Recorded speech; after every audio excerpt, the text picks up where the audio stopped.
At andito na nga po kami sa Katiklan. Padaong na po ang aming barko dito sa Katiklan. Anyway, second pa ulit-ulit. At ayan po, nakikita nyo ang Boracay. Boracay Island. Ayan tayo, masyado pang puyat. At anyway, hindi ko na pinatagal. Kinuha ko na yung aking motor para mapabilis yung ating biyahe. Balik, kumain muna kami dito. Tinignan ko yung aking langis. Okay pa naman, marami pa.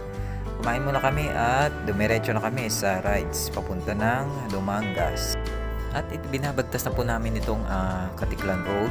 Ito po ay airport po ito. Itong nasa loob ng fence na ito. Ito po ay airport. Ayon po sa Google, base po sa aking nakita, kung kayo po ay nakakotse, kaya nyo itong kuhain ng 3 hour and 51 minutes. Ayon sa Google po yan. Sa motor naman po ay tingin ko nasa 7